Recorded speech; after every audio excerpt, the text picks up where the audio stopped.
Has Sam Witwer lost the Force? Is Mara the new star in the inner geekdom? And Mark Donica continues to dominate. The Schmoedown Rundown starts right now.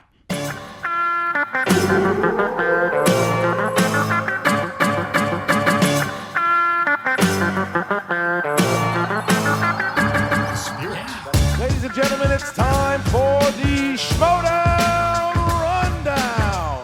Introducing first, Frank Janisch, and the host of the Schmoedown Rundown, Brad Gilmore. What's up, Movie Trivia Schmoedown fans? Welcome to the Schmoedown Rundown, the official after show for the Movie Trivia Schmoedown. I'm your host, Brad Gilmore, and I'm joined by a man who has fantastic facial hair right now from Chicago, Illinois, Frank Janisch. Frank, how are you, man? Wow, you're talking about me. Okay. I'm actually pretty exhausted. I worked all day outside in this Chicago heat. It was like 110 with an index. And it's not like that Texas heat, Brad. This is like humid. It's not dry heat. This is, you walk outside and you're sopping wet. It's pretty brutal. Well, see, we're like that in Houston. In Houston, it's super humid. Everywhere else is kind of dry. But also joined here on the broadcast, he's a member of the Lions Den and the co-host of Xbox 12360, my wrestling compadre, Mark Donica. Mark, how you doing, man? Doing wonderful, Brad. Janisch, it's a very, very much a pleasure to be back on the show and on camera. Last week, last time y'all had me, I was trying to call in from a hotel WrestleMania weekend. And I'm happy we got to work this out as well. Absolutely. Yes, man. We're lucky to have you. A lot to get to here on this episode. Of course, you had a match that aired on Friday that we have to break down. But first off, there's a lot of news that's happened, Janisch, and I know you've been itching to discuss the majority of this news here on the show. I know you've made your opinions be known on Twitter as well, but. Well, what do you want to get to first? Do we talk about Sam Witwer being stripped of the Star Wars Championship? Is that the breaking news we should probably get to? I think that's the biggest news of the week. It was pretty shocking to learn that news. So what happened, Frank? Run it down for us. Yeah, Sam, his schedule just would not allow him to make the match to defend the belt against Alex Damon. And what they ended up doing was stripping him of the belt so that Alex could go after the belt against some random player. We later found out at the end of Friday's match, Donica and Gerber, that it was going to be against Bruce Green from Funhouse and that family over there, the Rooster Teeth and all that stuff going on. So it's interesting. This is how they're going about the change for the match. It's completely just thrown, I think, everybody in the community for a loop, because this has never happened before, not at least on this level, where it's such a high-profile match. Sure, there have been scheduling mishaps. We just had one with Donica and Robert Meyer Burnett, But one this high-profile where title is on the line, I don't think anyone could have seen this coming. I mean, but I guess when you have a working actor involved, these things can happen. It's just, bad timing. Mark, let me throw it to you real quick. Do you think that the decision to strip Sam Witwer was the correct one? Should he have been stripped of the title due to that scheduling conflict? Let me tell you, I don't think Sam Witwer should have had the belt in the first place. Oh, that's all I'm saying. The system. We don't have enough time for that, but I think we were talking about before we were recording. There's something kind of happening like that in the WWE right now. But I think when you have a performer that can't perform, they can't fulfill their obligation to defend that championship. You got to do something, and this I feel was more of a decision for the community and for the viewers and for the show than it was any sort of slight against Sam Witwer. So I feel like this is the right choice. I think also because of the live show and how much impetus was put on the Star Wars Championship and the Star Wars division, there was no other way to do this, really, except for just putting Ken in the match and giving him the championship back because he deserves it. It's his title. But aside from that, and going with Bruce Green, I know Bruce. I do a lot of media with the Rooster Teeth company, and Bruce was a guest on Jedi Alliance back in the day when we talked about Battlefront 1 coming out. So I'm familiar with his knowledge, and he's no slouch. The only thing that I'm afraid of is I wonder, and we've seen this before with other teams and other competitors, I wonder how much work he's going to do studying the game and making sure that he understands the rules, the level of questions. And you may be a Star Wars huge fan and you may know a lot, but we've gotten to so much minutia when it comes to the Star Wars division that it doesn't matter who you put him up against. Alex Damon is going to be very difficult to beat. Well, yeah, we saw Alex Damon's knowledge at that live event in that triple threat match. He was very impressive. But, Mark, I got to say, I agree with you here. I really am an advocate right now for Ken Knapsack. I think that, and all due respect to Bruce Green, I don't really know a lot about him, but why would Ken Knapsack not be in this match? He was never given a proper rematch against Sam Witwer after the Iron Man loss at the Spectacular. And although he was eliminated first from that triple threat at the live event, I still think that he is granted that rematch clause, and it should have been Alex Damon Knapsack for the Star Wars Championship. And no disrespect, not Bruce Green, Janisch. I don't think it should be Bruce Green. I think it should be Ken Knapsack. I thought it was an interesting way to go about how to solve this issue. I do agree that Sam should be stripped of the belt. And it's no slight towards him. Mark's right about that. It is the best thing for the Star Wars League. However, I thought, initially I thought it should have went to Scrimshaw because he was, the second to last, if you will, eliminated. But if he couldn't go, then I think it would go to Ken. And I know Ken's calling the match still, so I'd like to know how and why that decision was made, how they got there. I don't know if we're going to find that out in some sort of storyline, whether that's some KO doing the corruption angle. I really don't know. I'm curious to find out why that is. I don't know if we will find that out, but I hope we do. So, I was really thinking it could have been Ken, but here we are with Bruce Green. And I don't know. I agree that he should have been stripped, right? I mean, like we were talking, Mark was alluding to our conversation about Brock Lesnar, and I agree that Sam Witwer should have been stripped. But doesn't it hurt? Doesn't it hurt to have Sam Witwer stripped? Just because he was so dominant. That Star Wars Iron Man match was one of the, if not the greatest match in the history of the Schmoedown. And for Sam Witwer not to ever defend the championship. I always say it's one thing to win, it's another thing to defend. And to see him with the pressure on to have to try to retain a championship would have been something I think we all would have loved to see. Like I said, I don't know anything about Star Wars. I mean, I know nothing. My metachlorian level is through the floor. But I would have liked to see him in that environment just because I think that he's a player that attracts an audience for the Schmoedown. And I think that we're a little bit worse off not having him as champion. But I want to see what Alex Damon and Bruce Green are able to do. I mean, Alex Damon may pick up that torch and run with it, brother. You know what I'm saying? So I think that there's definitely a pot of gold at the end of the rainbow. But still, I would like to have seen Sam Witwer still in charge of the X-wing and running with the title. And let's not forget that there is this stipulation that Christian put forth through his when he announced it on Carpool. If you follow that, Sam Witwer does have an automatic shot at the belt whenever he's available to come back and fight for the belt. So there is that still possibility that we could see if Damon wins the belt against Bruce Green, we could still eventually see possibly Witwer and Damon, except Damon would have the belt, and we would still get the match, but at a much later date. Once again, I don't agree. And let me get your opinion on this, Donica. I don't agree with an automatic championship match for Sam Witwer. I really think that he needs to go through Knapsack first.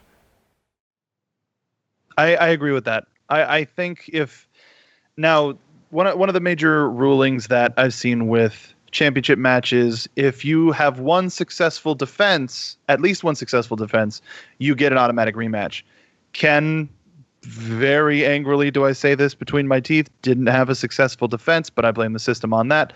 So with that, and we only got Witwer winning the belt. If he gets an automatic rematch, does that count as the same title run? Like I wouldn't call him a two-time champ because he never lost it. He's the uncrowned champion if that's anything. But I think that's the way to go, Brad. Is we get the electricity recaptured of Knapsack versus Witwer, with the possibility of seeing one of those two matches again. We know how Ken fared against Damon and Scrimshaw, but with that familiar element of Scrimshaw out of the picture, how does he fare against Damon? And then we get the match that we've been dying to, or we get, and probably not because Ken's amazing, we get the match that we've been dying to see, which is Witwer versus Damon. I think that it's like you work in professional wrestling and know how to book a match or something. The other thing is, Sam, don't hold your breath for a Sam Alex Damon or Sam Ken, whatever kind of combination you want to put up against Sam. Don't hold your breath, because it sounds like we're not going to see him at all again for the rest of this year, and who knows how long into next year. I mean, the guy's got to work, so that's going to take precedence over the Schmoedown, unless the Schmoedown can pay him, like, I don't know, scale. But even then, I don't even know if he would, But yeah, so don't hold your breath on that one. I don't want to be a Debbie Downer on this one, but I think it's going to be quite a long time before we see Sam Witwer back in the Star Wars League. Well, all the more reason for Knapsack to be next in line. And I'm not trying to suck up to the Lions Den here. I just think but Scrimshaw, you can't forget about Scrimshaw. Scrimshaw, but Scrimshaw, he lost his opportunity to get a championship match. You know what I mean? Ken actually was the champion. That's all I'm saying. I'm not trying to play favorites here. I just think Knapsack deserves another opportunity. That's all I got to say. That's all I got to say. They're all worthy of the belt, if you ask me. They really are. They can't all be worthy, Janisch. Yeah, they are. There are winners and losers. We live in America. All right, capitalism. There are winners and losers. Better than the other, and that's fine. But I think they're all worthy champions. Someone will just be better on any other given day. I'm trying to be political. That's how I feel. God, what a hack. What a hack, Chris. I've been called worse. You've been called a shill as well. Well, why don't we talk about the Inner Geekdom division real quick here? What do you think, Mark, about this whole Inner Geekdom tournament? Let's just start from the get-go. There's the corruption going on. There's Mike Kalinowski, which Bobby Gucci has called a good-looking man but also an idiot. So what do you think about the whole thing? Just give me your rundown. I'll try to make this as succinct as I can. If you're a guy like Mike Kalinowski, you have the record that he has an Inner Geekdom. I'd complain too. So when it comes to all of this corruption stuff, I saw something happened. I don't know if it was him or not. He gave something to Ken. I don't know what that means. But I don't like. I have a very rigid schedule. I work for a couple of studios at a time, and I have to know my dates and my stuff so that I can be a part of this tournament. And right. The scheduling that Christian gave us was a qualifier and a fatal five-way at the Collision. That was the plan. We had that set. That's good. Then, of all sudden, well, and let's not even talk about my match that I was supposed to have with Jay Washington, and they ended up giving me Robert Meyer. We'll talk about that later. But Mike Kalinowski directly affected how I can support my family by changing this entire by making this a tournament. So I have several problems with Mike Kalinowski, and without bearing the lead, I'm very excited at the prospect of round 2 of the Inner Geekdom tournament. So very personally, I have some issues with Mike Kalinowski, but removed from that, I'm happy that we get to see some people that from my Fatal Five-Way debut, we get to see some of those people that I felt deserved a second chance. We got everybody was back. Coy, Mike Carlson, Adam, and Keaton's match is coming up too. I'm beyond ecstatic for them, and it really showed you the level of competition that I had to get through in order to get to my title shot, which is something that Mike never got, and he's complaining about. Something that Rachel never got, and I'm bearing the lead there too. But it's one of those things where I'm I don't have the time to face all of these people, so I'm going to make it quick. Well, there you go. I like the outlook on it. Janisch, before we just jump right into match number 1, was there anything else on the news ticker before we get into match 1 that you wanted to discuss? I think we can just real quick go through the upcoming schedule. And right now, though, if you are a patron, what came out on this past Friday, Kind of Funny Funhouse is now available for patrons. So if you are a patron, you are going to love that match. If you're a fan of Kind of Funny or Funhouse, you are going to love that match. It's one of the best matches of the year, in my opinion. So if you're not subscribed to that tier, consider going to that tier if you're a fan of these groups. It's a great match. Now, next week we got Rosie Knight and Keaton Markey going up in the Inner Geekdom, the last match of the first round. And then that next Friday we have a huge match between Ben Bateman and Scott Mance. Winner of that will face John Roca. So there's a lot of things going on. We could finally get Roca Mance 3. It's been like years in the making. And then you can, again, renew the top 10 action rivalry between Bateman and John Roca. So that'd be a lot of fun. And then Kind of Funny Funhouse, that will be available on YouTube that day as well. And then the next week after that, July 10th, we got Snyder Bibiani, the number 1 contender match. We know Chris Clark is on pins and needles for that one. And then later that week is Collider Collision 2 videos. It was announced that the first video will have the triple threat between Janine the Machine, Sassy, Stacey Howard, and Mark the Android and Draco. And then we'll have the Star Wars match between Alex Damon and Bruce Green. And then we will get the lopsided Merle versus Guy match. Oh boy. Hold on. I'm sorry. Well, lopsided. Lopsided. Yeah, go ahead. Don't put Dan down just because he hasn't been here a while. He's a goat. Oh, yeah, no, why would you diss Dan Merle like that? No, that's terrible. Are you twisting my words? That's very wow. Yeah, wow. I'm not twisting anything. I know exactly what you said, and so do the people watching. I can't believe him. Goodness gracious, Fred, how do you put up with this? I don't know. I don't get paid enough. I don't get paid enough to deal with this shill, with this idiot here. But that is quite. That is quite the schedule coming up, Janisch. It is quite the schedule. Was there a couple more that you wanted to get to? Yeah, just video 2 is Rachel Cushing and Zarek Zipper. That's the first match, or the first match in round 2 for the Inner Geekdom tournament, and then you'll have the Team Ironman match for the belt. Above the Line defends it against former champions, the Patriots. Right now, we know that Kalinowski and Donica will do battle going into round 2. It's undetermined who Fife is going to face, who Hlavic's going to face, and then whoever the winner of Keaton Markey and Rosie Knight, who they're going to face. So still some stuff to be ironed out, but so far that is your schedule all the way through July 27th. Wow, there's a lot of matches that are planned right now. Yeah. And I got to say, as strange as it sounds, I am very excited for a few of them, Donica and Kalinowski included, but I also can't wait to see Bateman and the Madman Scott Mance. I just think this is going to be a smack-talking spectacular, and I hope Cameron Diaz is on 6 of the slices in round 2. And just so we can hear Scott Mance complain loudly. Movie release dates and Cameron Diaz. That's all. I think that's all it should be. I really do. And let the fate decide. Let fate decide that match.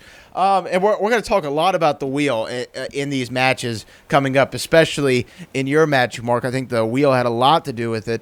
But why don't we, before we get into the matches from the Inner Geekdom, Chris, I want to throw it to you for just 1 second. I know you announced something that's going to be coming out soon. It's a Schmoedown.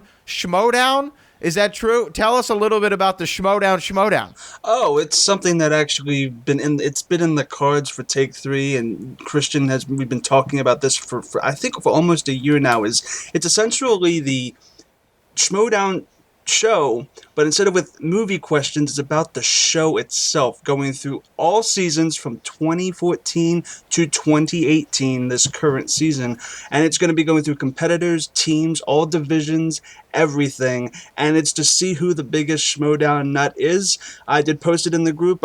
There's one big marquee match that everybody is really excited about. It's Chris Kalinowski versus Frank Janisch.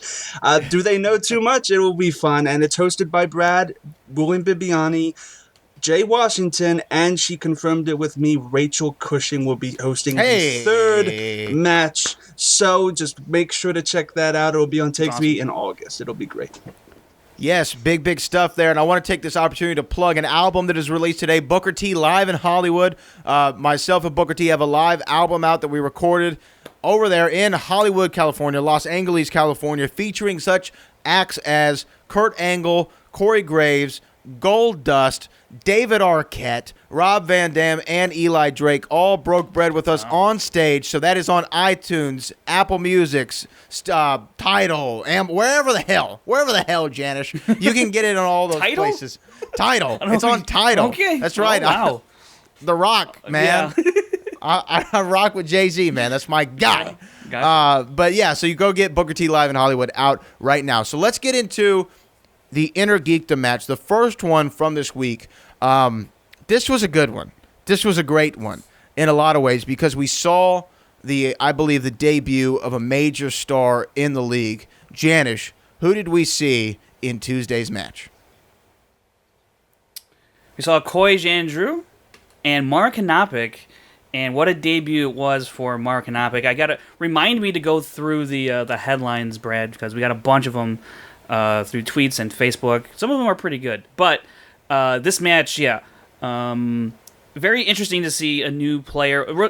We've gotten, I think now, 12 new Inner Geekdom players this year, which is pretty insane. So I think we're at 13, actually, with Sean Gerber. So a baker's dozen. That's right. A baker's dozen, Brad. Oh, look at you, Janisch. Look at you. Mark, what did you know? I know you'd gone up against, or you're familiar with Jandrew. What did you know about Hanopik? Absolutely nothing. And I like it better that way. I've evolved my preparation in matches from going against the person and the type of knowledge that they have. And that really takes away from what I feel I need to focus on. So as a result, I didn't know too much, and I think she did great. Wait, hold on. So before we continue, so you're saying you don't really study so much who you're going to be against anymore? It's more about let me improve as a player and let me improve my knowledge, maybe in some certain things, and not worry about the other person's strengths. Well, it affects what I focus on a little bit more. But for example, for the title match, I went back and I do tape study. I did tape study on Inman, and I tried to bring up my Star Trek knowledge a little bit more because I'm a fair weather fan and I do okay. But I was going hard on Star Trek. I was trying to watch 2 or 3 Star Trek movies a day, like leading up to my title match. But that ultimately resulted in me taking me away from studying the stuff that I'm good at and sort of pushing that out of my head. So now I watch, I look, I note, but I don't necessarily try to be better or comparable than that person. I try to focus on what works for me while still focusing on whatever they might be good at. Just a little bit. Well, interesting strategy. I'm sure we're going to break it down a little bit more, Mark, when we get to your match. But, Janisch, what did you know about Mark Hanopik? Because I had never heard the name. I wasn't I've heard the name, but was unfamiliar with her breadth of knowledge. What did you know about her going into this match? Yeah, I was vaguely familiar of Mark Hanopik. That's to say, I just knew her name. Yeah. And that she's the girlfriend to Dan Murrell. And that's all I knew. And I did not know anything about her knowledge. I knew that she perhaps was, I think, I'm speculating, according to the Twitter feed and whatnot, however you want to look at that stuff, going through, I think we talked about it a couple weeks ago as well with Dan Murrell. Yeah, studying, watching Inner Geekdom-esque movies that you would find in Inner Geekdom, right? So that's all I knew. Didn't know anything about Mara. And when we get to the end of this recap, I want to tell kind of a funny story about the first time I met Mara at Collider, because it really does demonstrate what type of person she is. The person you saw in the match, imagine being... Let me just say, I felt like Jen Sturger for like a second during that interview when she was talking to Mara. But I'll get to that when we get to the interview section. Yeah, okay, so let's get to it right now. We know a little bit about Coy Jandreau, and to be quite frank and Mark, he had not always impressed. Yeah. So even though this was Kanopik's debut, I was kind of thinking she was the favorite. That's just kind of what I thought going in my head. I was like, well, I don't know who she is, but I know Jandreau, he might have a lot of knowledge, but once again, we talk about guys like John Schnepp, who have so much knowledge when it comes to comic book movies, inner geekdom type stuff, but when it comes to the trivia part of the game, sometimes it's just not all the way there. And I think that that's kind of something that Jandreau can suffer from a little bit. I think he just gets in his head perhaps a little bit. I don't know if you feel the same way, Mark, about that, but I feel like when I see him talk about movies, he's got this breadth of knowledge. But when it comes to the game he just don't click all the way. Would you agree with that? I do. I know Coy. I've known Coy for 2 years at this point. I used to work tech on Marvel Movie News, so I'm very familiar with the breadth and depth of knowledge that he has, and you can tell just by following him on Twitter how much of a merry Marvelite he is. So that at least he's got covered. And as he mentioned in his post-match interview, he may have watched the Hobbit movies, but nothing stuck. So there's a way that you have to kind of change your brain to think and access knowledge when it comes to being in a trivia competition. And I always root for Coy, no matter who he's up against, just because he's always been a great guy, both personally and professionally to me. And I know that he can get there. So this was a very unfortunate thing. And he said it in the match himself. When he got the Green Lantern question, he knew the answer, but he was too quick. Yeah. And specifically, going back to my second match against Jared, sometimes you think too much about the trivia and not too much about the match, and you're not in your right headspace. And Coy hasn't found his headspace yet, but I still think he has a chance in this league. Absolutely. I like that analysis of him. So, Frank, when it comes to round number 1, tell us how these two players played in round numero uno. Well, round 1 saw Coy get 3 points here out of a possible 10, and Mara, she goes 8 in a row, and she fails to get her last 2 questions, but she gets 8 points to Coy's 3, and it was quite a debut because for Mara, in the sense that it spanned all these different categories, and she knew them, and that usually gives an indication of just how knowledgeable a player can be. When you look at people like Jason Inman, Rachel Cushing, who get high first rounds, and let's not forget that Mark Donica, who's sitting right here, he has had 7 points in each of his first rounds in Inner Geekdom in each of his matches, so he spans the spectrum as well. So he's in that group, and Mara just joined that group automatically by this match. I mean, it could have been a one-hit wonder here, but I don't think so. I don't think so either. And had we been in just the regular Schmoedown League and not Inner Geekdom, 8 for 8 would have been pretty good for Mark Kanopik. But the 3 for Jandreau, a lot of times when we see that big of a disparity, even after round 1, it almost has the writing on the wall. Does it not? I mean, when there's it a 5 feels point, like it, you know? Yeah, when there's 5 point differential, I don't know. I mean, Mark, I know if you were playing somebody and you had a 5 point lead, you'd feel pretty confident going into round 2. Yeah, to say the least. So, here's the thing though, with like a 5 point lead, we've talked about this before on the show as well, that there's, I think the largest deficit overcome in any of the leagues has been like 5 points. So, but when you give Coy's history, and he came into this match answering 42% of his questions, It's unfortunate that it felt that way. However, you never know with the spin of the wheel. Had he gotten Marvel or something, he could have made this a much tighter game. I don't know if he could have won, but again, you don't know. That wheel can really. Well, let's get into. You want to get into round 2 then? I guess. Yeah, let's go right ahead. Mara, she takes Star Trek. Didn't have a great round. She was killing that first round, and she rattles off, or I think she just gets the first question right, and you're like, oh boy, here we go.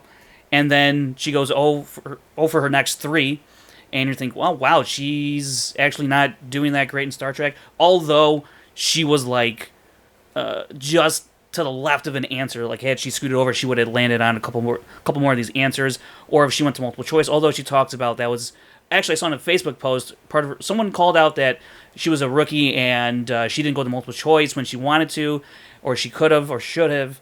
And she responded saying that was part of her strategy not to give Coy any kind of hints as to an answer because she felt like his knowledge in Star Trek wasn't there to even make a good educated guess. Of course, I'm paraphrasing everything she's saying, but that's pretty much the gist of it. So right there, even from that post and the way she played this game, she's not your typical average rookie in the Schmoedown. So to me, she's watched this game a lot and knows how she wants to play the game. It seems. No, it definitely seems like she has maybe studied under one of the greatest when it comes to the game, because it didn't feel like a debut for her. It felt like this is a seasoned player. It feels like she had already been there before, and she wasn't thrown so much by the lights. And I think even Jen Sturger alludes to that in the post-match interview, where most players we see come in for the first time, or not most, but a lot of players come in for the first time, and they're a little bit thrown by the game itself. And she was definitely not thrown by the game. Mark, did you feel anything like that when you first stepped into the Schmoedown? Were you a little bit?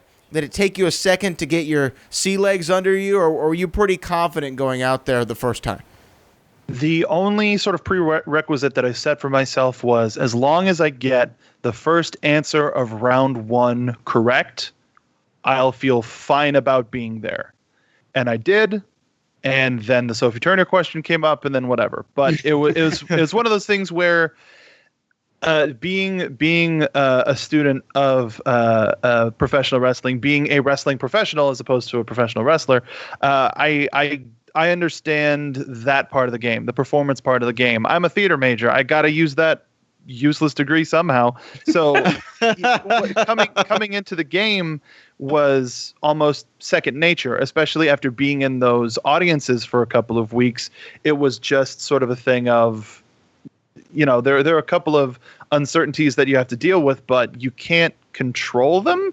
So as long as I do an okay job, whatever. Like my match with Inman, I may not have won, but I was really happy with my performance, and I think a lot of people turned the corner on me as a performer with that match. And when it came to Mara, I think that I don't know if I agree with her strategy, because even when she did go multiple choice, instead of saying the answer, she said the letter. It's like, oh, I thought it was that, and that's either not careless, but I would say more along her play style of being carefree, and coming in and having that confidence, and not to say that she was overconfident, but that confidence cost her a point. And in any other situation, that could have been a very, very, very, very crucial point.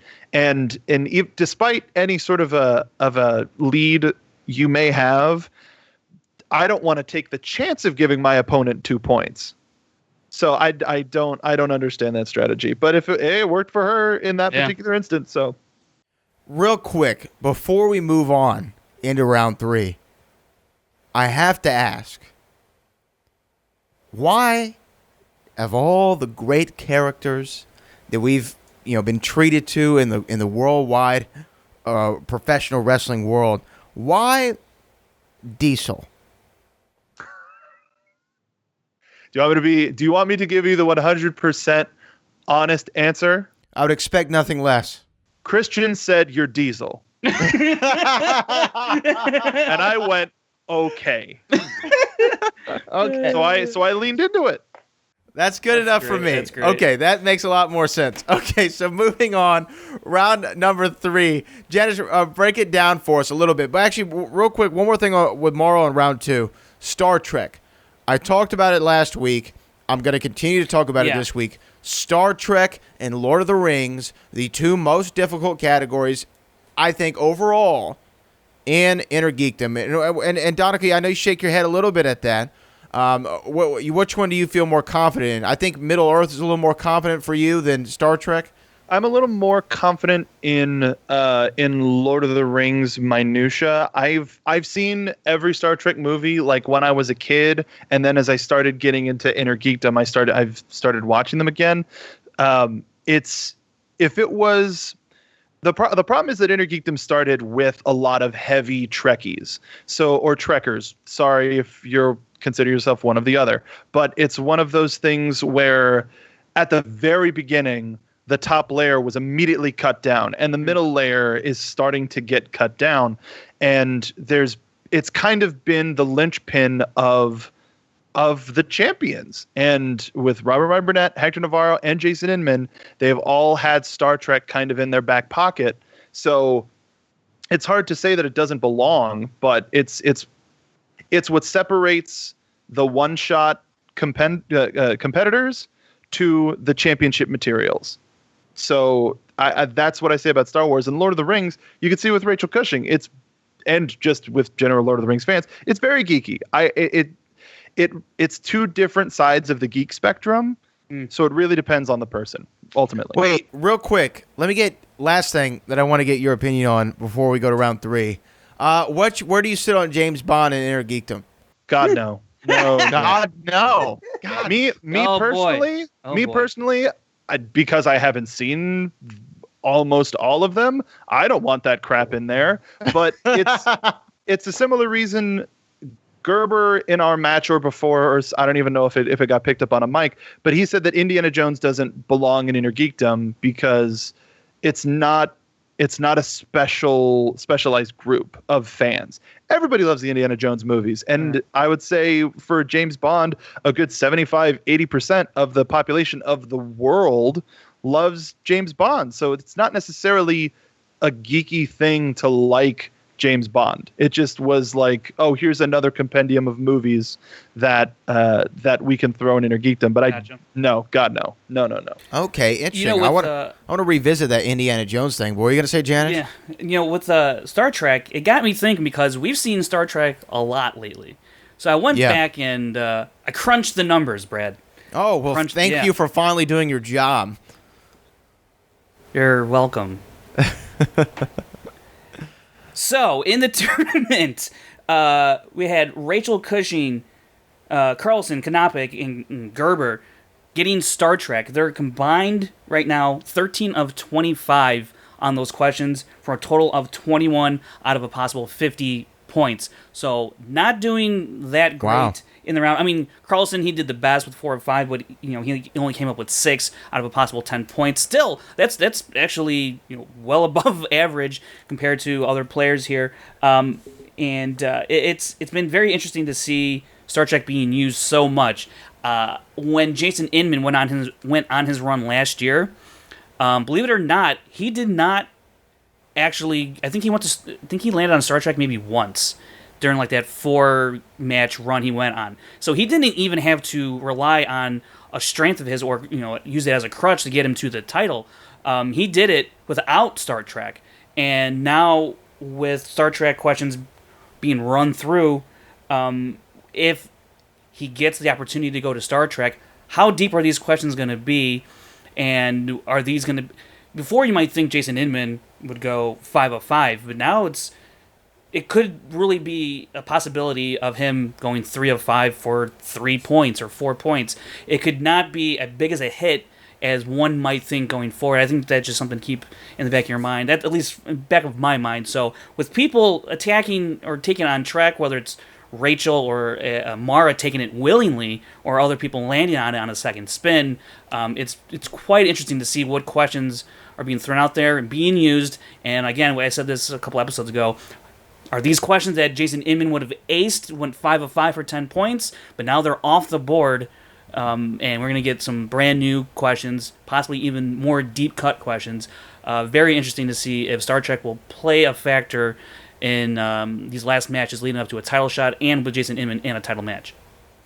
That is a very interesting stat. 21 of 50 is a little surprising in that category, especially with the caliber of players that you just laid out there. Yeah, 21 out of 50 possible points. Pretty interesting stuff there. Now, going into round number 3, Janisch, break it down for us. What did we see from Mr. Jandrew up first? Well, he got a "Who Said It" question in it was basically a Star Wars question, what was that? The quote. This party's over. In Attack of the Clones, which character said, "This party's over"?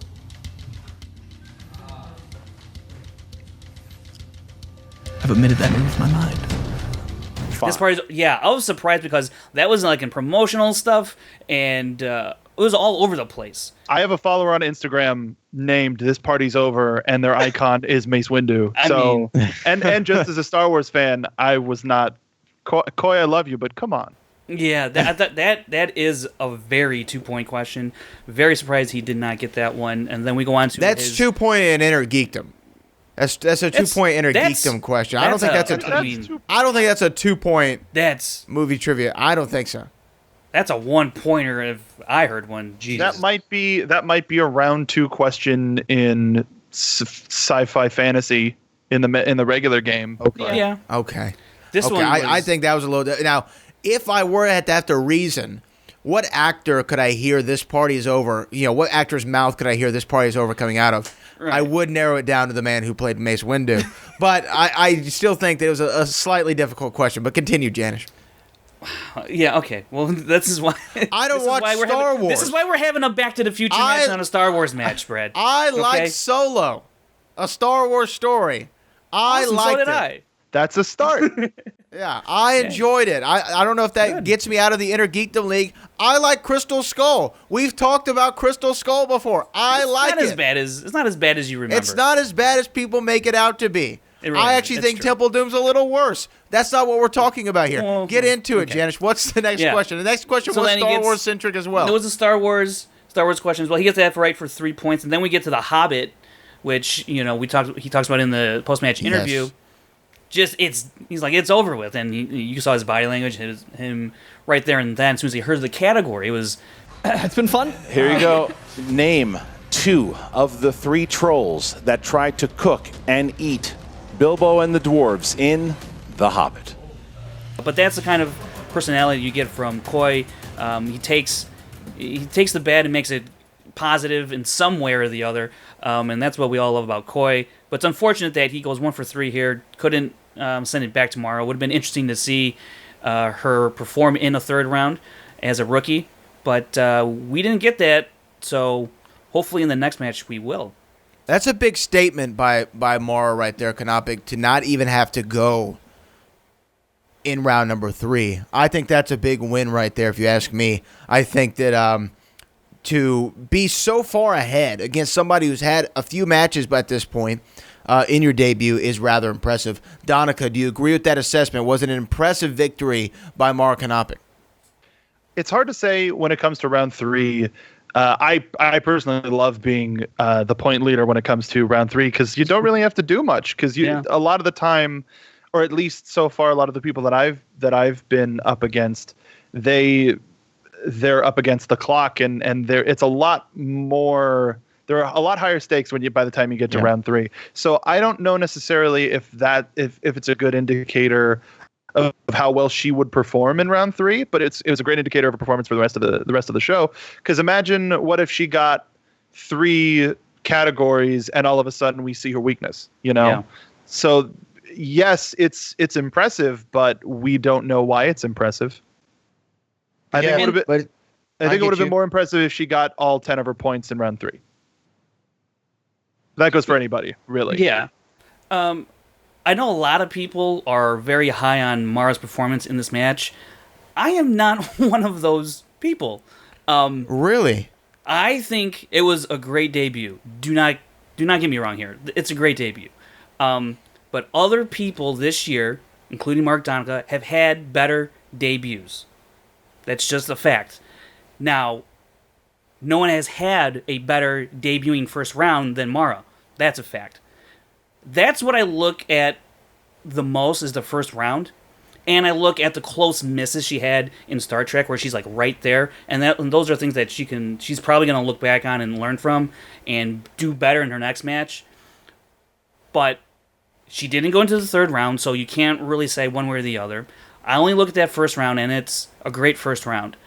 However, there's other people calling her, the Mrs. Goat, and she's gonna win the title. It's like, hello, there is Jason Inman, Rachel Cushing, Kalinowski, Mark Donica.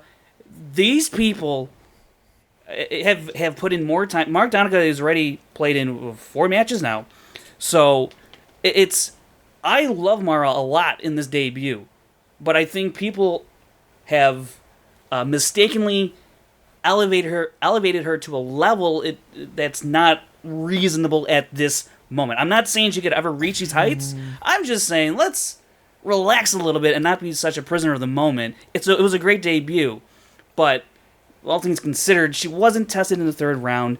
She had some near misses in the second. Had she swept Star Trek, I'd be singing a different tune. But that's not the case. So, because it's more than just knowing the trivia, it's also how to play the game as well. And I just want to see one more match to see how it goes. You're a numbers guy. We only have one example to put her up against. Yeah. And I don't think it's fair to her to compare her to Dan. Yeah. And it's something that's happening right now in a storyline in NXT that I can't stand either. But I'm excited for Mara to get fans that have no idea her personal relationship. And those personal relationships, until they become something in a storyline, I don't think it should be a part of the story. But I loved your debut. I'm excited to see more. The main reason why I don't like when people don't get around 3 is I don't get a chance to see their weaknesses so I can beat them when it's my turn. For selfish reasons, of course. I don't know if I agree with you on that one, Janisch.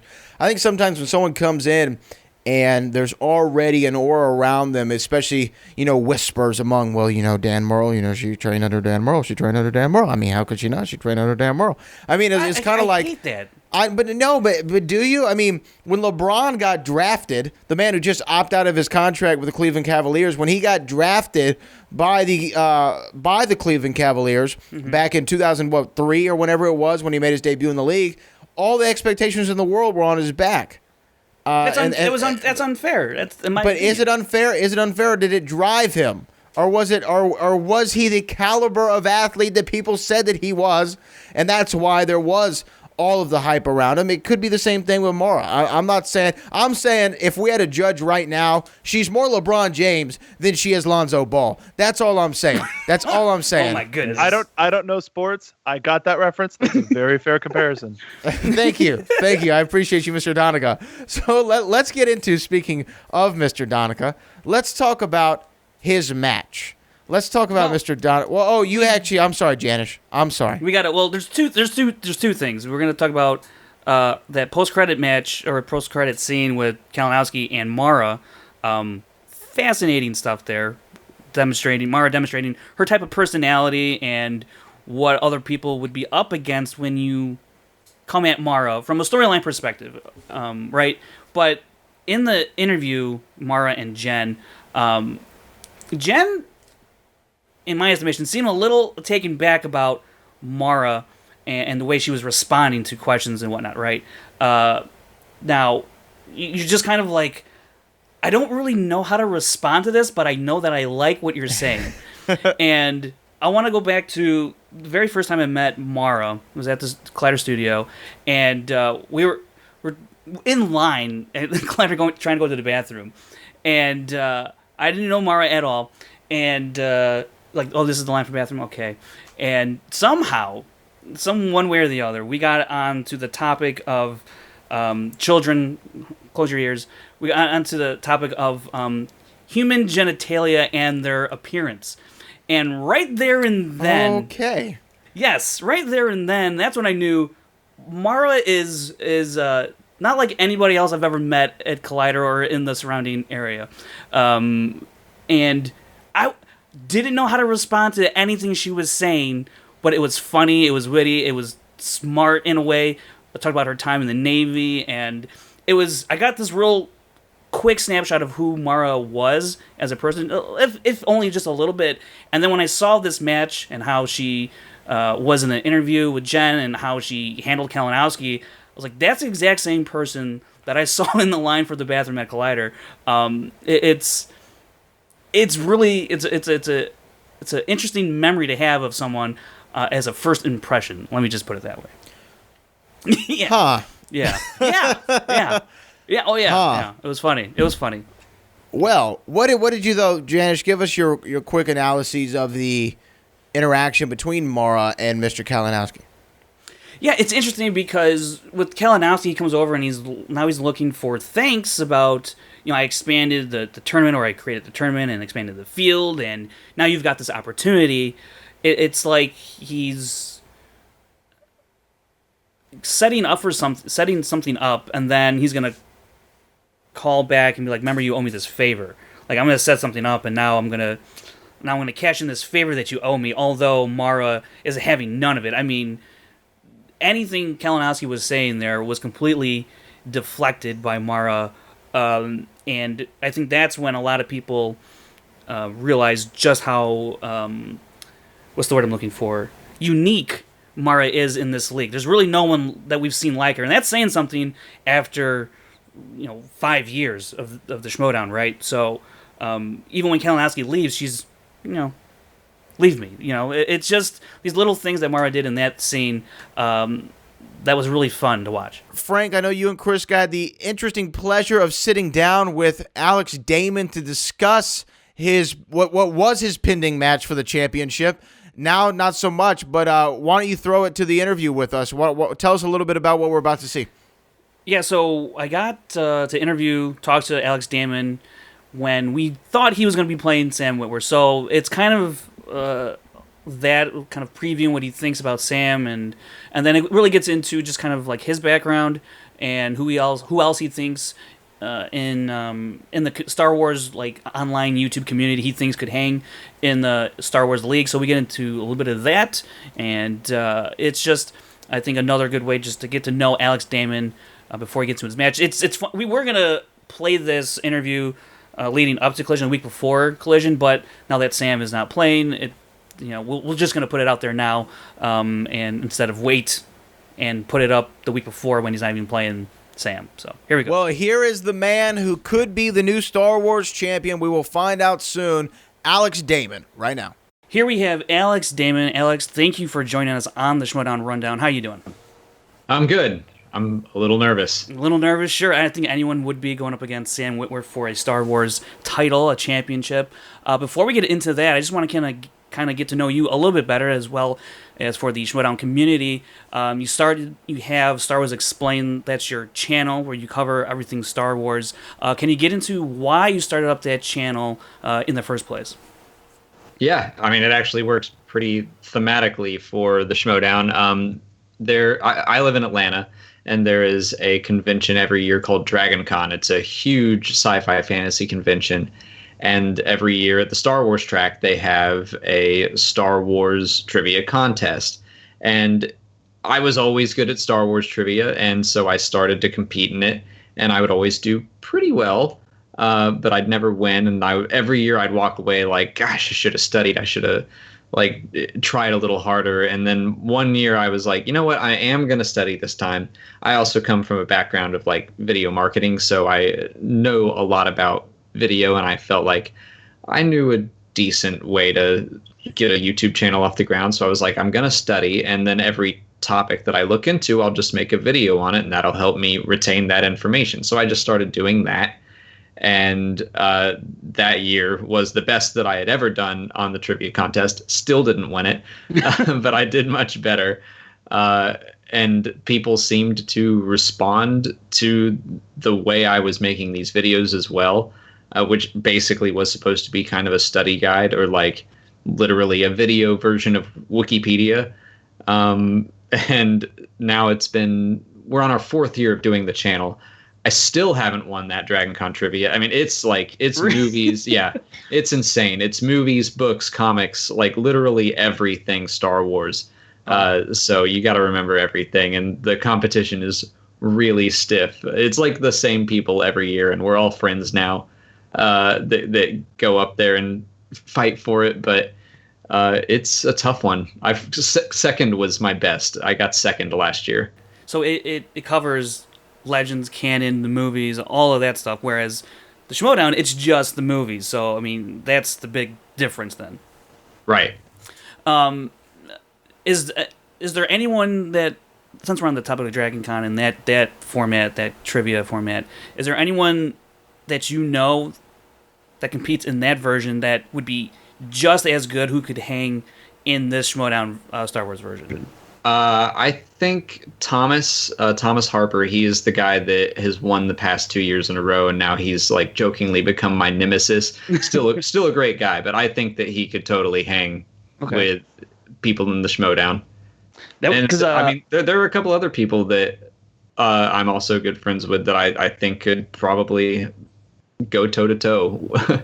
Because this is a pretty small group so far that has competed, and it's kind of like how the Inner Geekdom started with just a handful of players. Star Wars is now going through that, and so I'm wondering who else out there. I know like Steele has been on, and obviously there's Joseph and Ken, and a slew of others. Jenny Nicholson was on, so Jeremy Johns, and the list goes on for a little bit. But after that, it gets pretty small, and then you're just left with 4 or 5 people competing for this belt, whereas the singles league, team the league, there's 13, 20 people, 20 teams. I would love to see Star Wars get in that direction. So I'm interested in looking up these people you mentioned and see just how good they are. And maybe, hopefully, Christian one day reaches out to them. We'll see.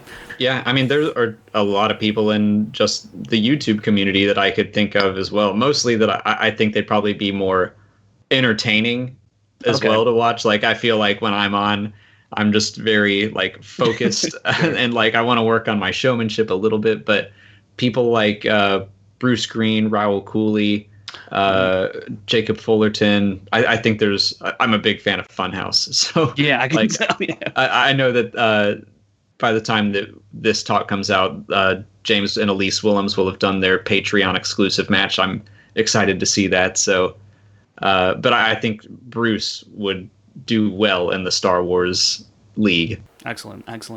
So now you started the channel, and then how did you hook up with the Schmoedown in particular? I think I want to say Ken Knapsack was maybe your gateway into the Schmoedown. I'd say so. Yeah. I started watching the Schmoedown. I think my first match was Witwer versus Freddie Prinze Jr. Okay. That's when I first heard about it, and I was like, this is interesting. And I was one of those people that kind of watched it, didn't get it at first, and would like skip, where does the actual match start? And like I'd skip 10 minutes in. And then every time a match came on that I was interested in, I'd like get a little more interested into what was going on. And like it finally just kind of clicked with me, because I never really watched wrestling growing up. But now I'm like, okay, that they're kind of making these storylines, and this is it adds this whole extra element to it that now I love, and I just didn't understand back then. And now, like, to me, that's the most terrifying part of doing a Schmoedown, is having to go up and like talk to people and showboat a little bit. And like at the live event, I was like, this isn't me. I can only talk about Star Wars, but that's like a whole other element to it that I think is a lot of fun. Is it something, I think you've said you want to work on your showmanship a little bit. You think that's something that we could see in your next match against Sam? We'll see. I mean, like, I tried to do it a little more at the live event, and like you said, Ken was kind of my gateway to actually meeting people in the Schmoedown. It occurred to me one day that I just wasn't following a bunch of people on Collider, even though I watch Jedi Council every week. And so I just went through and like hit follow on everyone. And then he just messaged me and said, thanks for the follow. And I was like, oh my gosh, it's Ken Knapsack. And then at Celebration last year, he was like, hey, why don't you come watch the Schmoedown? And he like, he helped me kind of get in the side door because I was busy doing videos and stuff. So I like barely made it. He let me in the side. I got to watch him win that Fatal 5-Way live. So that was kind of my into the Schmoedown. And then like I met Christian at Celebration, and I think he reached out to me shortly after and was like, we're going to do another one. We'd love to have you. And I was like, I was very excited to do that. That's really awesome. Because I think I had been watching your channel for a little while, and then you got invited for the Fatal 5-Way. And I really did think you had as good a shot as any of those guys and gals up there to win that Fatal 5-Way. Although I knew Sam was going to be a tough customer. I wasn't sure about everybody else because I had not really known. But, and I think it's interesting because not a lot of people in the Schmoedown community typically know the competitors in the Star Wars Schmoedown aside from Ken and Sam. So when they see new faces and then they crush the competition or the questions at least, I think it's a really fun way to introduce new people to new people. And with Star Wars, as divisive as the fans can be, I think everyone can get behind, who knows more about Star Wars. And this may be the most competitive division the Schmoedown has. Inner Geekdom's pretty tough, but Star Wars, one subject, and there's people like yourself and Ken who talk about this stuff for a living and who do a great job at it and who know the minute details. Some of the questions that you get are very minute. Real quick on the questions, are there questions that are asked in the Schmoedown? And I'm going to go bring this back to DragonCon. Is there a difference in kinds of questions just on the movie side for DragonCon? Is there a difference in the level of difficulty and like the minute details? Is there any discrepancy there?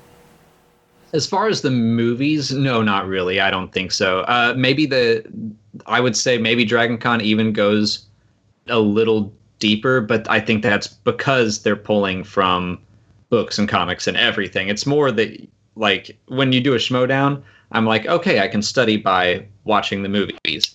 When it comes DragonCon time, I'm like, you can't even study for everything, because what am I going to do? Read all the books again? Like, I can't do that every year. Yeah. So I think it's more the breadth of knowledge that you have to retain, rather than them being more difficult or anything like that. Like, that's kind of where my head's at going into the next match. Is like, I need to have a lead going into round 3, or I just got to get incredibly lucky. Right. It seems like that's the case that because in your live event match, and let's talk about that a little bit, you went perfect aside from that one location question where they film Hoth. I think was it Sweden.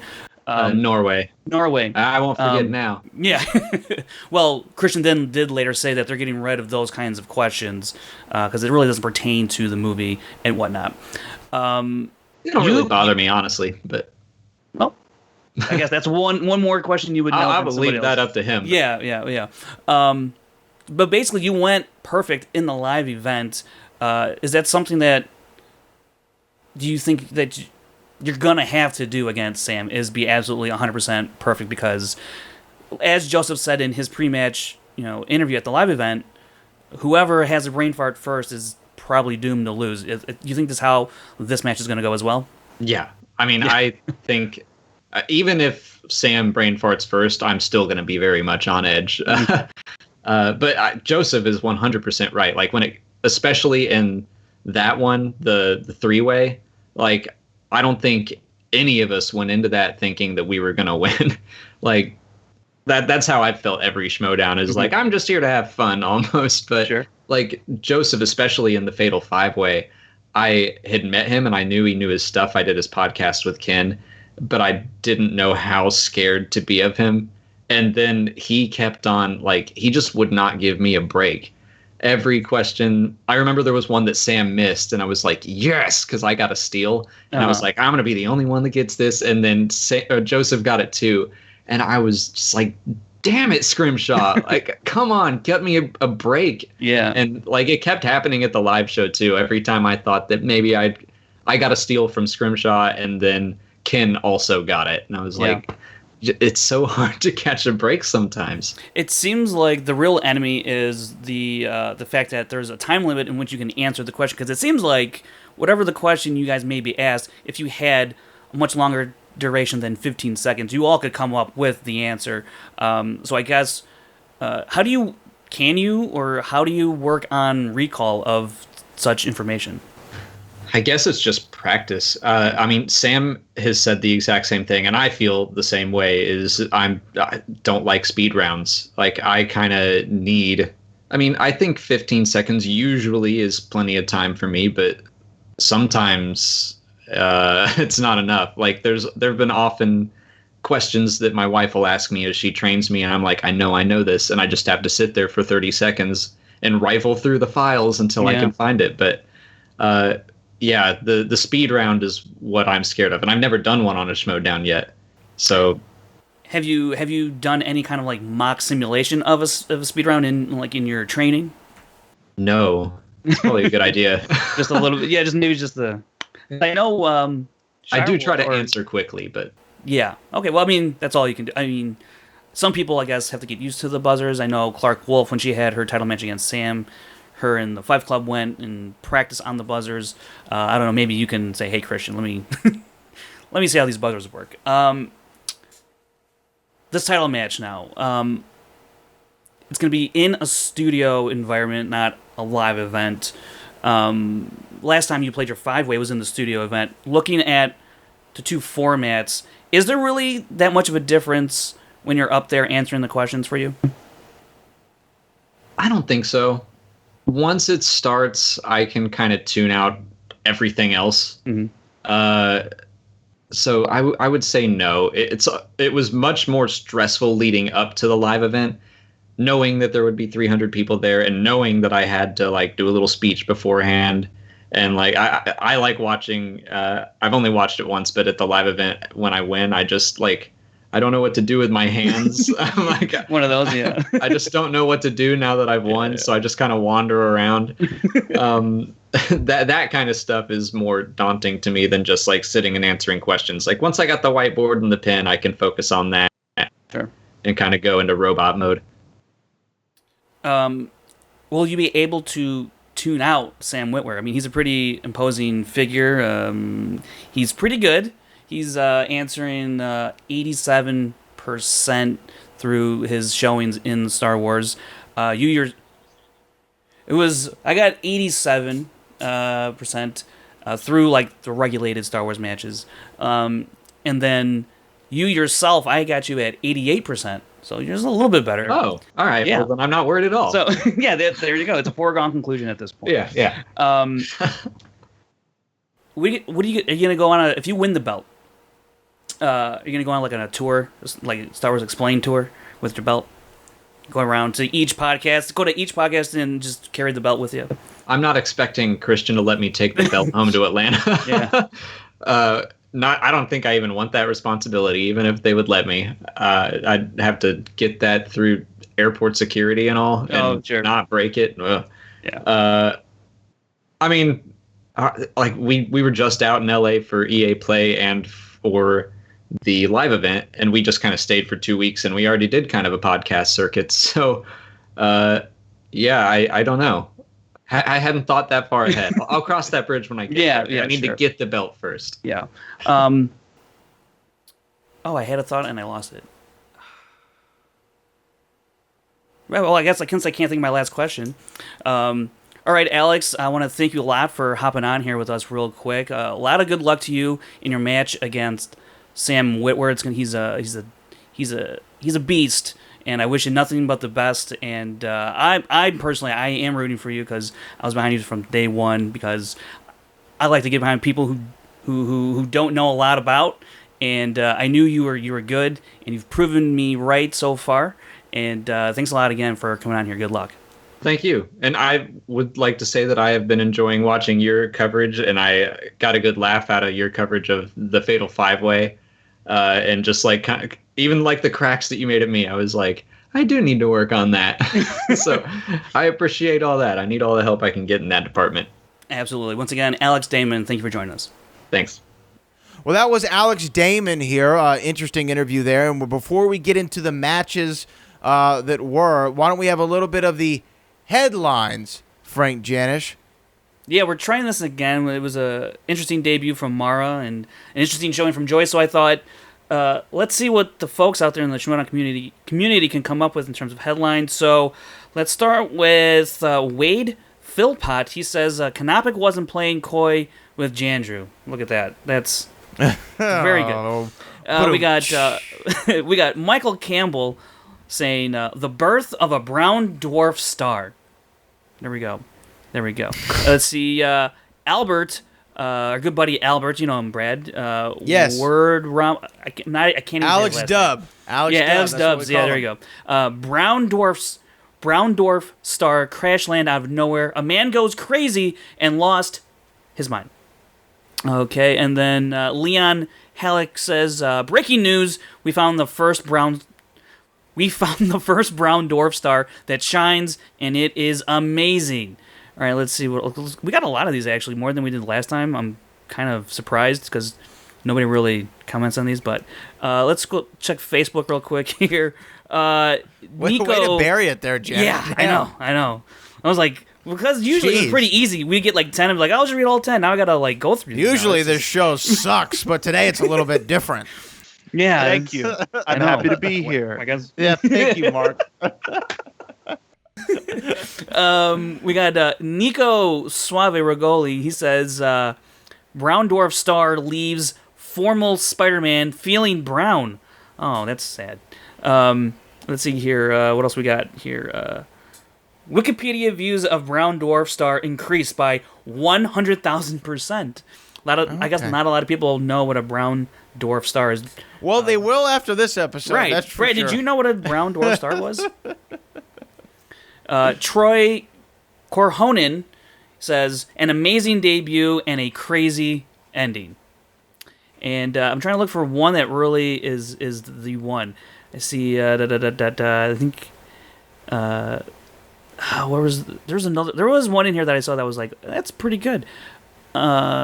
Maybe I can't find it. Maybe they deleted it. Maybe they thought it was too good. Okay. That's going to do it for headlines. What another fantastic segment from Mr. Frank Janisch. Yeah. That was the headlines. Yeah. And we're going to be back to talk about the second match here in a second. Oh, God, that was a waste of glorious time. That was great.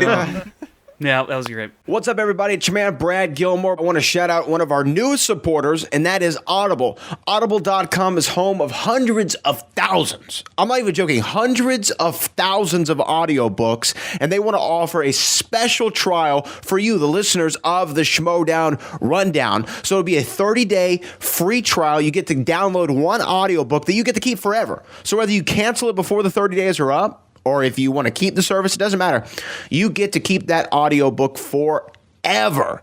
And when you get that audiobook and you sign up with audibletrial.com/schmoedown, that's audibletrial.com/schmoedown, what that'll do is that will help us here at the Schmoedown Rundown. It'll put a little extra dinero in our pockets, but we'll use the money for good and not evil. We'll try to do more things like the Rundown Schmoedown. Maybe we need a rematch between me and Paul Wolf. Maybe me and Aaron Turner need to break that tie. Maybe Frank Janisch needs another opportunity to impress.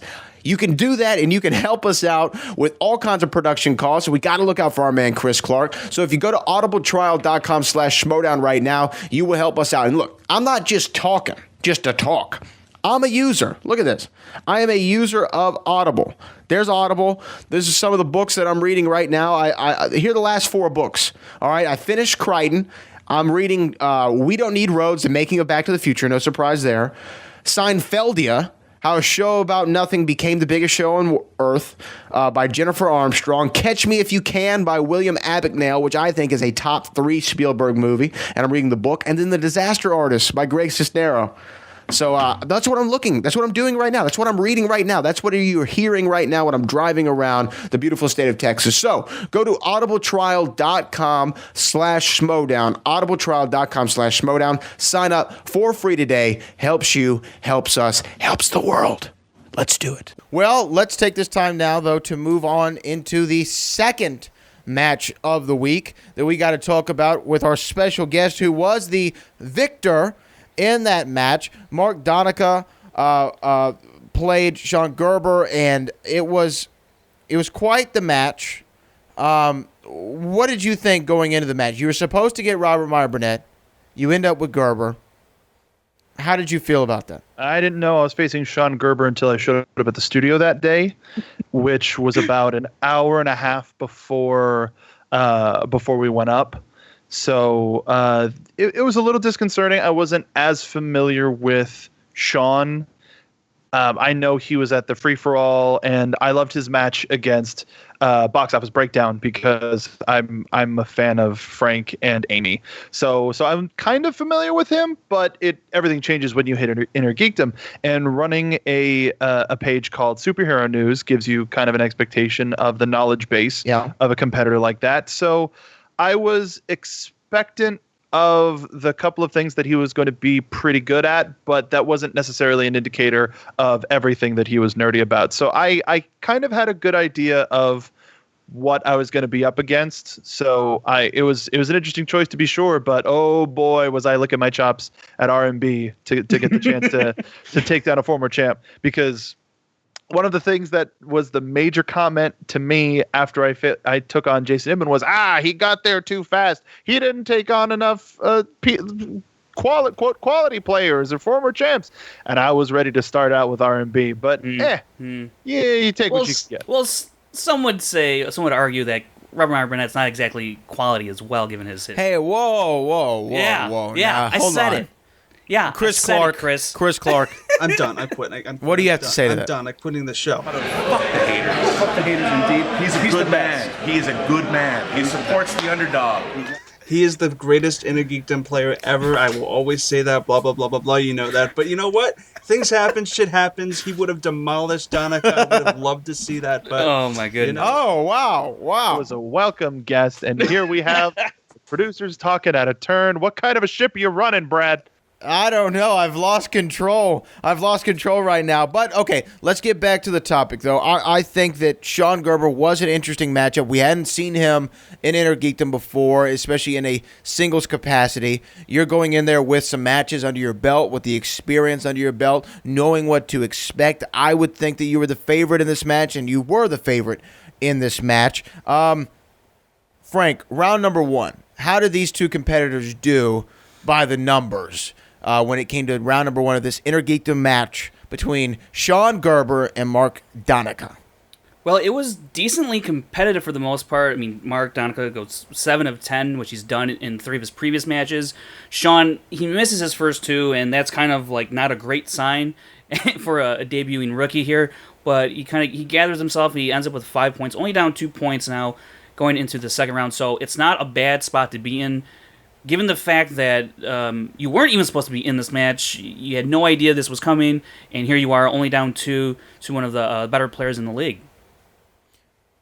Not a bad spot to be in there. Not a bad spot to be in if you're Sean Gerber. But there was the middle. I think there was a Lord of the Rings question that he missed out on, and Mark picked up, which is a quote. Yeah, I do believe. And what was the quote, Mark? Yeah, Gunner course for 8. Okay, that's a good one. That was a great call. I think that.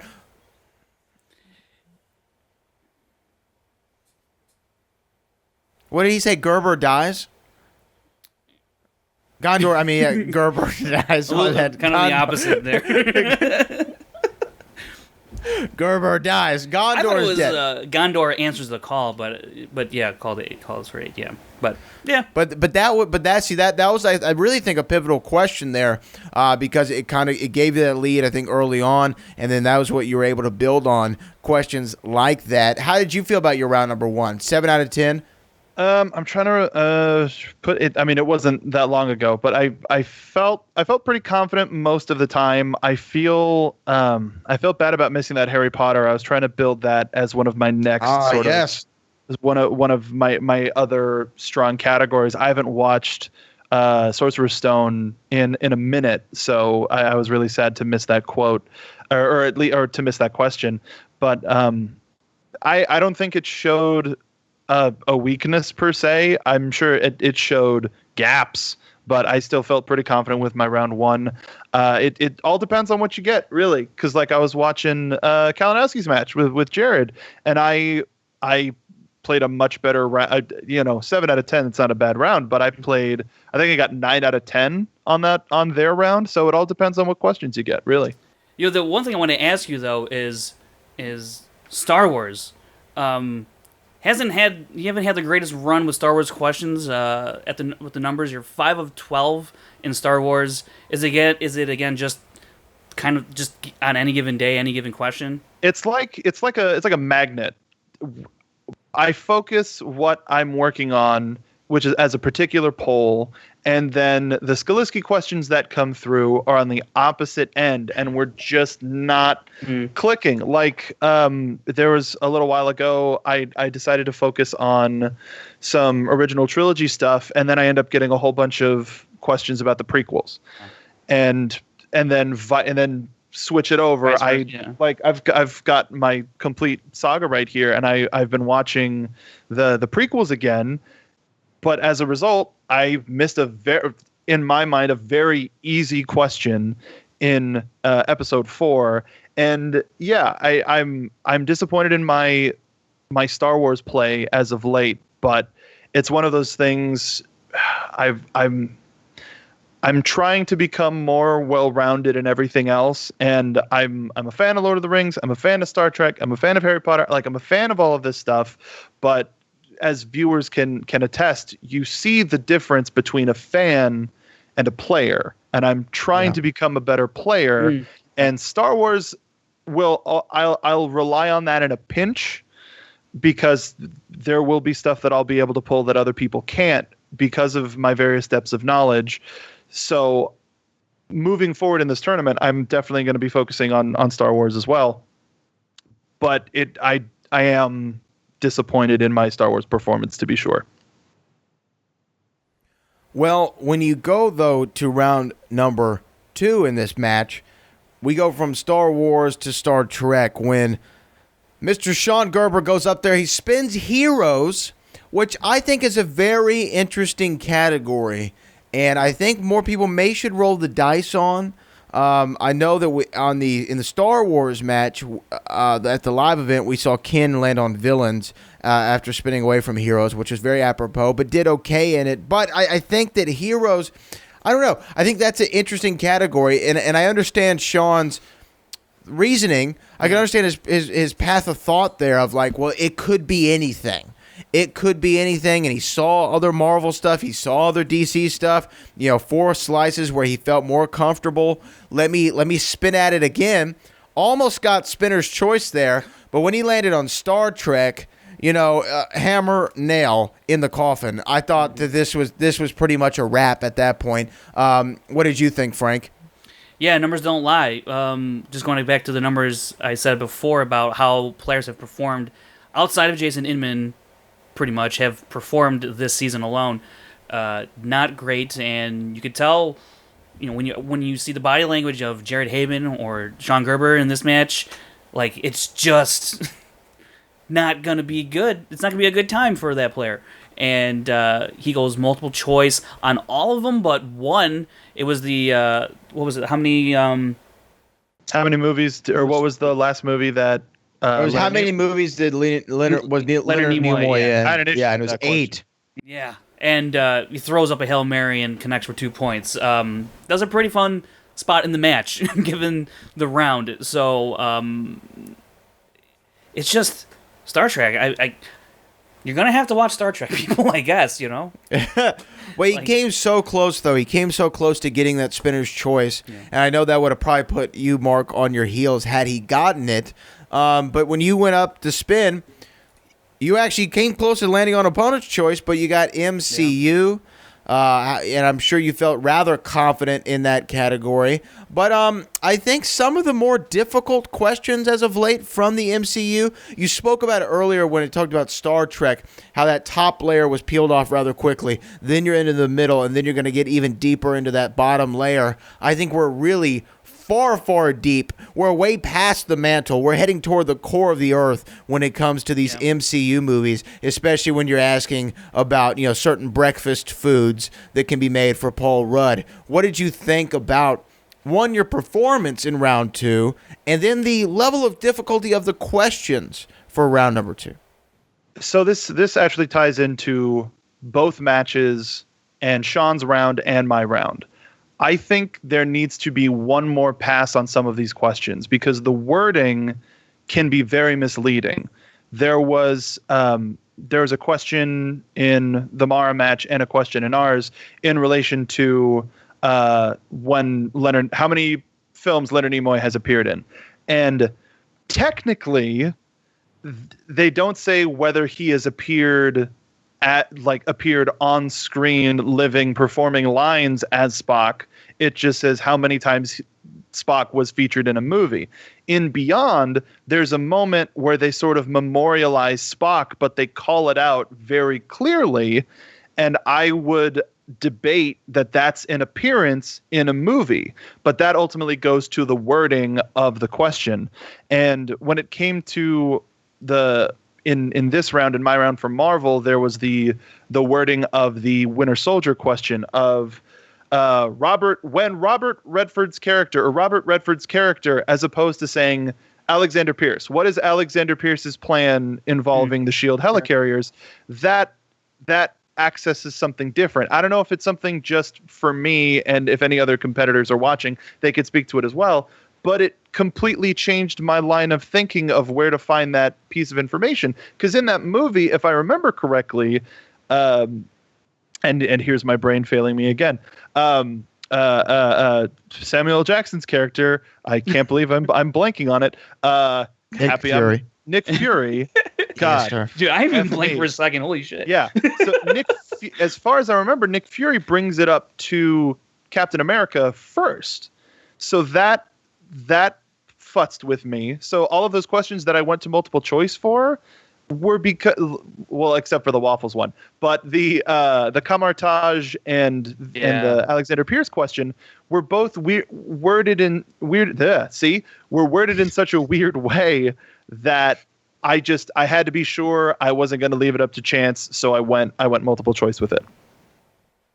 Yeah, we've heard some competitors complain about wording, and I think you've articulated the point better than anyone else I've heard so far, and I understand it more so there. But again, also in this round, I think as apparent as we both referenced the waffles question, I think that this is just again getting to really very minute details when it came to the MCU films. I think that is a very difficult. At least in my mind, it's like I would have never paid attention to that dropped line in Ant-Man. And maybe if I were a competitor, I would have. It's a scene. It's a scene where he comes out and he's made him waffles. And I remember it once they said it as a choice. I remembered it. It was a very, very, very, very small part in the movie, but that's what we're here for. Yeah. It's in the movie. Let's not forget, too, Eric Zipper recently spun MCU. And those questions weren't the easiest as well. There were some couple deep cut questions in there, and so I thought with you, Mark, getting MCU is going to be pretty interesting, and obviously you did a pretty good job in MCU. Also, real quick on that last question, everyone seemed real surprised that you knew almost damn near immediately what the answer was. Oh yeah, that's kind of insane, dude. I was like, how in the hell? You can hear me say it responding to Ellis. My wife, actually, they're all right here. So I'm sitting in front of all of my wife's Farscape DVDs, of which Ben Browder is the lead of. Oh, so anytime he's on screen and I'm seeing a movie with my wife, I know he's there. Oh my gosh! Kind of like a first crush situation with her, and oddly enough, one of the easiest things for anybody who's trying to come into the league, take advantage of anything that you have at your disposal. Everybody has Netflix. I hadn't watched Volume 2 in a while, and so like the night or two before, I watched all of the Inner Geekdom movies that are on Netflix. I took a day, I took a night, and didn't sleep very well. But Guardians 2 was one of the ones that I had watched recently, and that coupled with my wife's obsession with Farscape, it was a no-brainer. Just a perfect storm of a scenario there. Yeah, there's another question I'm waiting for in regular Marvel where I can tell a really funny story, but I think the question might have come up, but it's one where people go, well, how did he know that? Well, it's because I knew this person personally. Okay. Oh, whoa! There he goes. Wow. He's a big shot over there, Big Daddy Cool over there, Diesel. Yeah. By the way, Guardians 2, not so much of a fan Guardians of that 2. one. Guardians 2 was fun. It was first fun. one's so much better. I can agree with it being better. Guardians 1 was unlike anything that had ever been in the theaters for a long time. I saw that 4 times in the theaters within its first week, taking people going, have you seen it yet? Have you seen it yet? Have you seen it yet? So Guardians 2, we've already seen what a movie like that looks like. So it's not as fresh, but once I kind of got past that, I love it. It's a great, very worth sequel. It's better on repeat reviewing. Viewing. I'll watch it tonight. All right, I'll watch it tonight to give it another shot. But see, the first Guardians movie is in my top 10 favorite films of all time. Like, that's how much I love that first Guardians. I mean, I love that first Guardians. So, best Star Wars movie ever. Okay, moving right along. Let's get into round number 3 here. When you talk about sometimes just pulling questions out of nowhere, when Sean Gerber had a pretty he had a big hill to climb here going in round number 3 after that Star Trek fiasco. Had the first question, his 2-pointer was the Indiana Jones Kingdom of the Crystal Skull question. Where does the opening scene of Kingdom of the Crystal Skull take place? Answer was Area 51. I'm assuming, I said New Mexico. I'm assuming that would have been correct. I'm pretty sure that would have been accepted. I don't know how he missed that one. He went with India. Strange choice. But it is what it is. Not a lot of people went to repeat visits on that film. And then the second question, I believe, was the X2 question, X-Men United, about which character was on the television screen. And, of course, it was Beast, which he had to use his repeats for, but got the answer correct even after he said, I don't think this is right. And then what was his 5-pointer, Janisch? The DCEU. What is the name of the Scottish sharpshooter in Wonder Woman? I think it's a worthy 5-pointer. He comes up short on that, so of course Mark Donica walks away with the W, the win. He got that one in the bag. How did it feel, Mark? It felt pretty good. It's weird how you look at my Schmoedown matches and see how Star Trek has served me. It served me against Haben, and it served me against Sean. And Indiana Jones has been one of those round 3 questions that I've always kind of consistently got. And to have, I don't know if it came across, but I said it earlier, and I'll just because it bears repeating. Gerber mentioned that Indiana Jones has no place in Inner Geekdom. So for him to get that question kind of served him right, and that is a very top of the level question from a movie that not a lot of people give a lot of credit to, and it was similar to when I got a Green Lantern question or an Ang Lee's Hulk question, where it's one of those movies that I watched it, but it's just kind of out of sight, out of mind. So it felt pretty good. I felt pretty confident going into round 3. I love going in as a points leader on round 3, as I mentioned before. So it felt good, and I appreciate Sean coming out, but I'm happy to be where I'm at now. So let me ask you real quick. We've kind of diverted off the trail here a few times, but I like getting to know the players a little more. Bixby, Bana, Norton, Ruffalo. I really like Norton because he got to play a version of the character that played to his strengths. So I think his performance was great. And the fight in Harlem at the end is one of the coolest superhero fights ever. There's no denying it. And but I love the sort of minutia that they've been giving Ruffalo. And Bana was fine, but it fit in that movie only.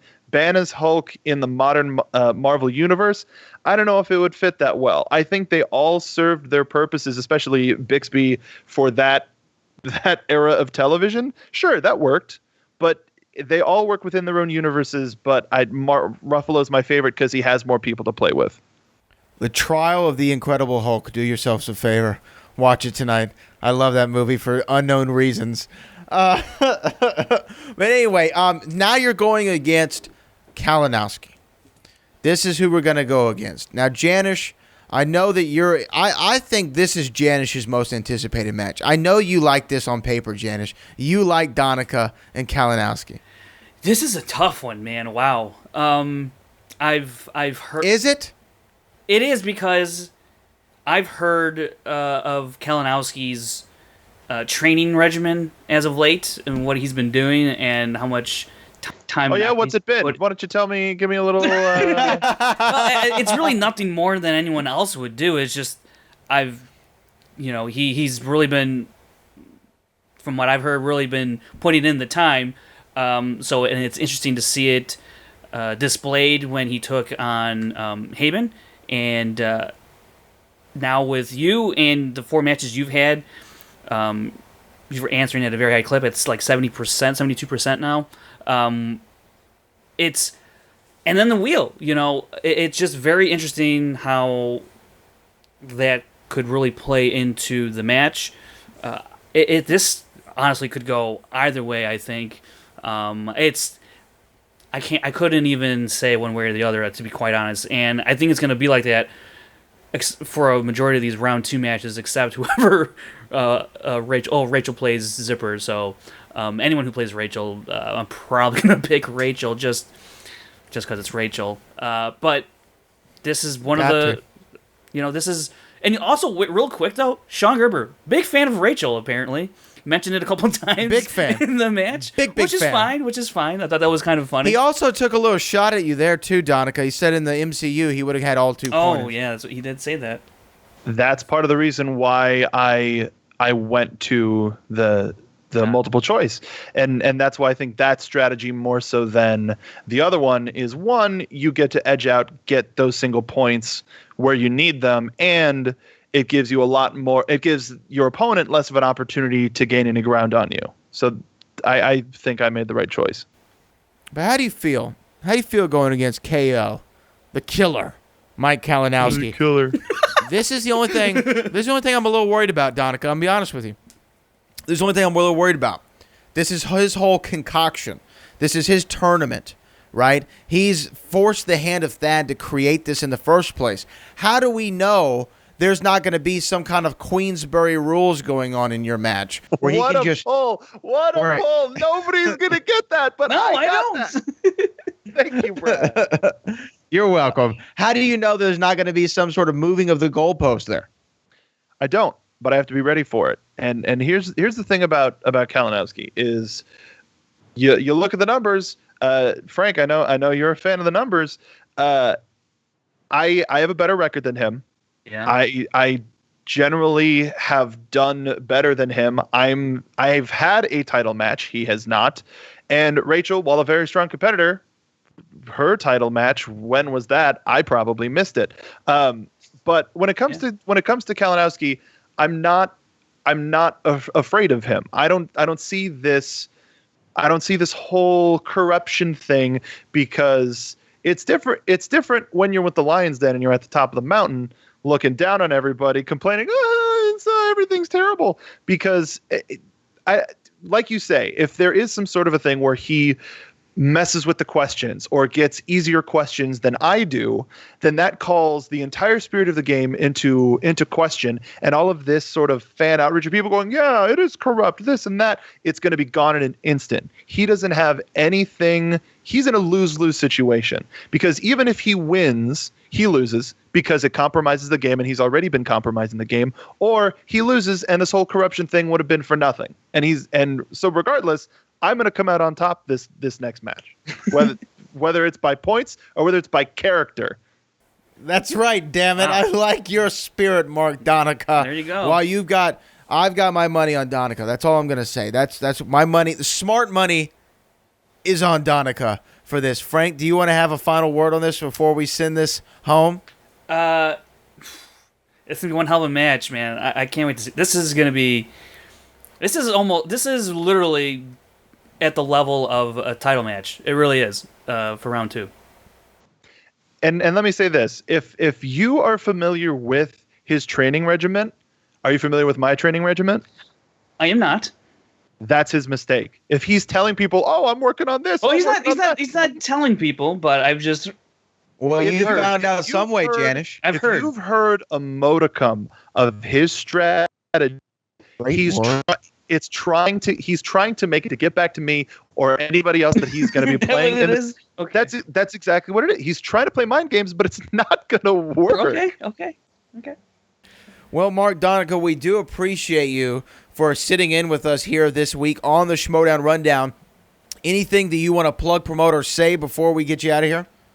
I'm going to do a couple things really quick. You can follow me on Twitter at MarkBDonica. Make sure if you're a supporter of me or the Lion's Den, either or, if you're a fan of mine in the Movie Trivia Schmoedown, you head on over to tpublic.com and you pick up my new Enforcer shirt. It really helped me out because all of Mike's changing of the schedule has caused me to miss a couple of shifts, and it really helped me out. But aside from that, Mark B. Donica for everything. I do a gaming podcast.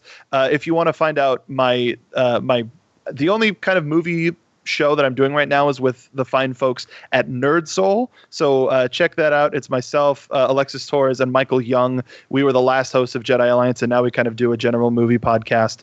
And Xbox 12360, if you're a wrestling fan, every Wednesday from Westwood One and the Jericho Network. Last week we had Chris Jericho. The week before that we had Kenny Omega. We have countless remarkable stories from Sean and guests. So please check me out there, Mark B. Donica on Twitter again. Thanks for having me, Brad, and everybody else, I guess.